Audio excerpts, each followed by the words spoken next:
থাকবো। আর একটা কথা বলে রাখি, হাসননগরকে আমি মাদক মুক্ত এবং সন্ত্রাস মুক্ত একটা আধুনিক হাসননগরে রূপান্তর করবো ইনশাআল্লাহ।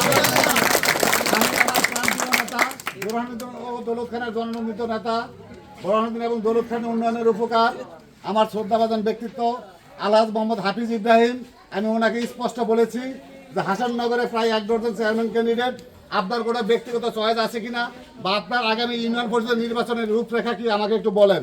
উনি স্পষ্ট বলছে জনগণ আল্লাহর পরে জনগণই সকল ক্ষমতার উৎস, জনগণ যাকে সাপোর্ট দেবে, জনগণ যাকে ম্যান্ডেট দিয়ে ভালোবাসা দিয়ে নির্বাচিত করবে সেই আমার চেয়ারম্যান। আপনারা কারো কথা কান দিবেন না, অমুকে বলবে আমি নমিনেশন নিয়ে আসছি, তার স্পষ্ট অর্ডার যদি এই কথা কেউ আমার নামে রটায় তারে বাইন্দা রাইখে আমাকে ফোন দিবা যে আমি নমিনেশন বাণিজ্য করি না। আমি হাফিজ ইব্রাহিম এমনই একজন ব্যক্তি যে সৎ, যোগ্য, যাকে এবং ইয়াং জেনারেশন আগামী দিনের নেতৃত্বে তারা বসবে। কোনো চোর, মাস্তান, গুন্ডা, অস্ত্র, বোমাবাজি রাজনীতি আগামীতে হবে না। এটা তারেক জিয়ার বাংলাদেশ। ফেয়ার এবং ফ্রেশ ক্লিনিমেজ যাদের আছে তারাই রাজনীতি মানে নেতৃত্ব দেবে ইনশাআল্লাহ। আমি ওনাকে বললাম আমি আপনার এবং ম্যাডামের, আমি আমার প্রাণপ্রিয় নেতা আলহাজ হাফিজ ইব্রাহিম, মাননীয় সংসদ এবং তার সহধর্মিণী জনাবা মাফরুজা সুলতানা ম্যাডামের উদ্যোগে আমি হাসননগরের প্রত্যেকটি ওয়ার্ডে ইফতারি চলমান রাখছি এবং প্রত্যেকটা জুমার মসজিদে আমি নিজ অর্থায়নে ইফতারি চলমান রাখছি। আপনারা আমার জন্য দোয়া করবেন।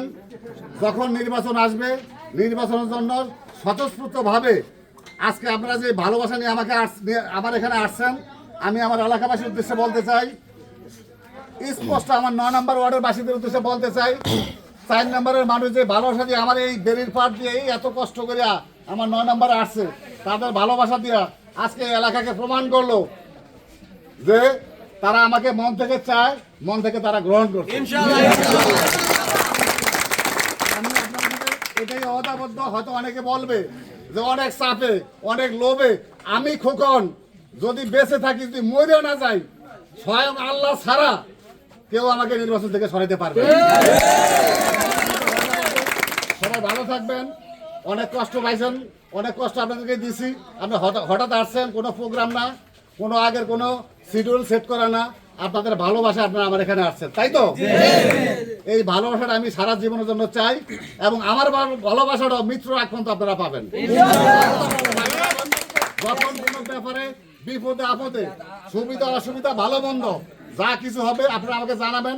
সেটা রাত 12টা হোক, রাত 1টা হোক, এই ছেলেকে আপনারা সবার সামনে পাবেন। এটা আমি আপনাদের সাথে ওয়াদাবদ্ধ। আমি আপনাদের কাছে বিরক্ত করবো না। এবার আপনার যদি কিছু বলার থাকে মুষ্টিবাদী একজন কিছু বলেন।